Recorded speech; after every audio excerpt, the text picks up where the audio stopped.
وَإِذْ أَخَذَ اللَّهُ مِيثَاقَ النَّبِيِّينَ لَمَا آتَيْتُكُم مِّن كِتَابٍ وَحِكْمَةٍ ثُمَّ جَاءَكُمْ رَسُولٌ مُّصَدِّقٌ لِّمَا مَعَكُمْ لَتُؤْمِنُنَّ بِهِ وَلَتَنصُرُنَّهُ قال النبي صلى الله عليه وسلم فضلت على الأنبياء بستٍ أوتيت بجوامع الكلم ونصرت بالرعب وجعل لي الأرض مساجد وطهورا وختم بي النبيون. وہ تیرا تھا ایک پرستوں کا ہویا جہاں نام حق کا نہ تھا کوئی جویا. کہیں پر مویشی چرانے پہ جھگڑا، کہیں پہلے گھوڑا پڑھانے پہ جھگڑا، لبے جو کہیں آنے جانے پہ جھگڑا، کہیں پانی پینے پلانے پہ جھگڑا. یکایک بھی غیر حق و حق پر بڑا جانے بے گون بیس قبض رحمت ادا خاک بقیاد کی وہ ودیعہ چلے آئے تھے جس کی دیتے شہادت. وہ نبیوں کے رحمت لقب پانے والا، مرادیں غریبوں کی پر لانے والا، وہ اپنے پرائے کا حق کھانے والا، مصیبت میں غیروں کے کام آنے والا. میرے واجب و احترام قابل صد احترام علماء کرام اور معززین علاقہ، آپ کو معلوم ہے ہر سال یہاں جلسہ منعقد کیا جاتا ہے. اللہ تعالیٰ میری اور آپ کی حاضری کو اپنی بارگاہ اعلیٰ میں قبول و منظور فرمائے. اللہ میری زبان سے وہ جملے نکلوائے جو ہم سب کے لیے نفع بخش ہوں اور رب اصحاب محمد کے ہاں پسندیدہ ہوں. سامعین کرام، دنیا کا قانون ہے کہ کسی چیز کو جب تک دکھایا نہ جائے تب تک دنیا ماننے کو تیار نہیں ہوتی. جس چیز کو سامنے پہلے پیش کیا نہ جائے اس وقت تک دنیا اس کی صداقت کا اقرار کرنے کو تیار نہیں ہوتی. مگر رب کی دھرتی پر اکیلا میرا نبی ہے کہ جس کو دکھایا سب رسولوں کے بعد میں گیا ہے، لیکن اللہ رب الکریم سب رسولوں سے اور کائنات کے لوگوں سے اقرار پہلے کرواتے ہیں، منواتے پہلے ہیں کہ میرا نبی آنے والا ہے. اسی لیے قرآن مجید کی میں نے آیت مبارکہ تلاوت کی، وَإِذْ أَخَذَ اللَّهُ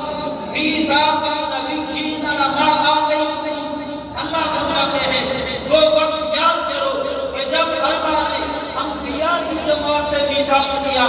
کہ اے رسولو، اے نبیو، اے آدم، اے نوح، اے ابراہیم، اے اسماعیل، اے موسیٰ، داؤد، تمہارے ہوتے ہوئے میرا پیغمبر آئے گا، تمہارے ہوتے ہوئے میرا رسول آئے گا، تمہارے ہوتے ہوئے آمنہ کا ذرہ یتیم آئے گا، تمہارے ہوتے ہوئے میرا ایک پیغمبر آئے گا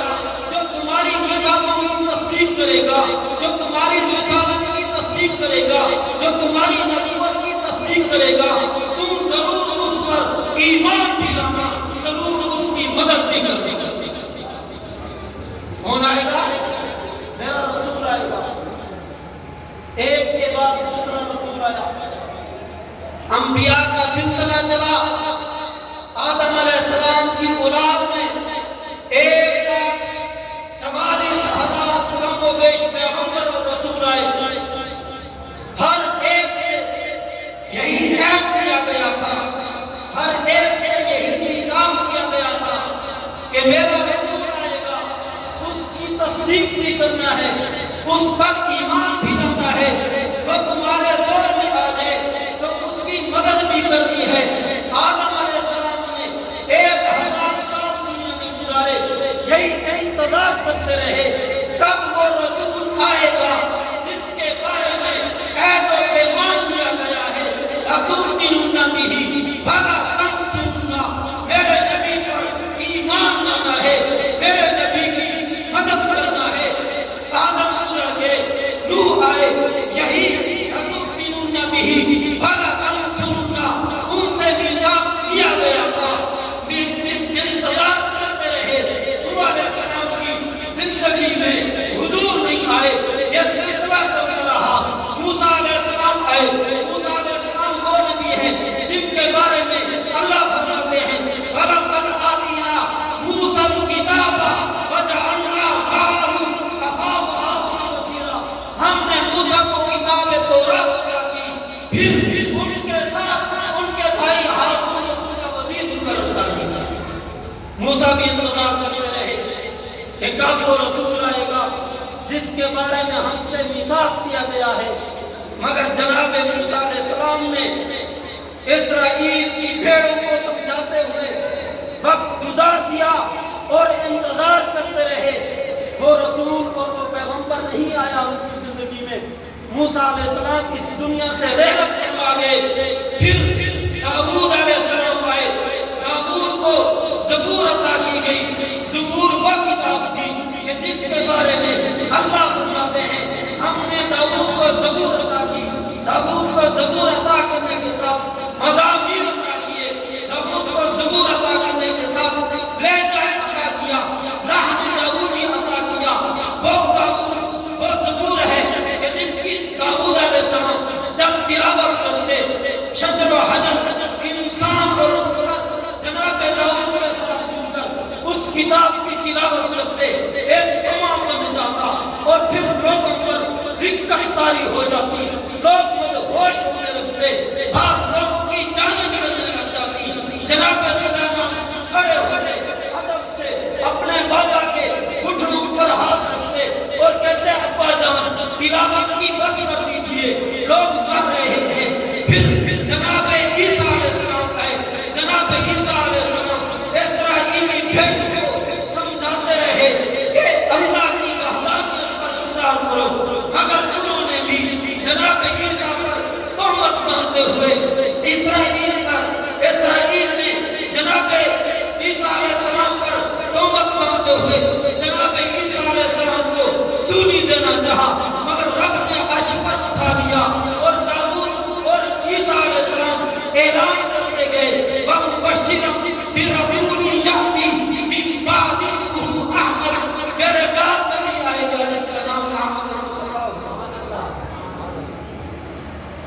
یہ وہ لوگ تھے جو انبیاء کی پاک جماعت تھی اور پھر وقت کو آیا کہ حضرت فاروق اعظم گھر سے باہر نکلتے ہیں سامنے پہاڑی پر ایک نوجوان لڑکا کھڑا ہے جناب فاروق اعظم اسے سلام کرتے ہیں السلام علیکم ورحمۃ اللہ وہ جواب دیتا ہے کم قدم آگے چلتے ہیں جناب فاروق اعظم فرماتے ہیں لگتا ہے تو کوئی انسان نہیں ہے تیری آواز بتلاتی ہے تو جن ہے وہ کہنے لگا فاروق اعظم آپ نے سچ کہا میں جن ہوں فرمایا تیرا تعارف کیا ہے اس نے کہا میں ابلیس کا پوتا ہوں میرا نام حامہ ہے جس وقت ہمیں جنت سے نکالا گیا تھا میں اس وقت چھوٹا سا بچہ تھا پہاڑوں پر دوڑ لگاتا تھا لوگوں کے دلوں میں بسے ڈالتا تھا جناب فاروق اعظم آگے بڑھے اور فرمایا آج تیری کیا حالت ہوگی اس کے آنسو نکل آئے اس نے کہا فاروق اعظم تانا مت دیجئے میں بھی تیرے نبی کا غلام ہوں میں بھی تیرے نبی کا صحابی ہوں میں نے اس وقت دعا مانگی تھی میں نے عرش پر دیکھا تھا جنت کے درختوں کے پتوں پر دیکھا تھا لا الہ الا اللہ محمد رسول اللہ لکھا ہوا تھا میں نے کہا ربا اس وقت تک مجھے موت نہ دینا جب تک یہ پیغمبر نہ آ جائے میں اس پیغمبر کی زیارت نہ کر لوں میں اس پیغمبر پر ایمان لانے ہوں وہ پیغمبر آئے میں اس پر ایمان لایا ہوں اس کی زیارت کی ہے میں بھی تیرے جیسا ہوں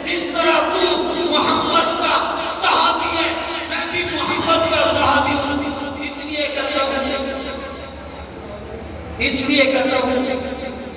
خالی ہے میرا دل اصحاب محمد کے دشمن بھی کہنا چاہتا ہوں، فاروق اعظم مقتان ضبط کرنے والے سے کہنا چاہتا ہوں خالی ہے میرا دل ادب شرم و حیا سے، ناداں تجھے کیوں بغض ہے اخبار وفا سے، فاروق تو وہ ہے جسے مانگا تھا محمد نے، تو شرم کر حیا کر، فاروق کو مانگا ہے محمد نے خدا سے، واخر دعوانا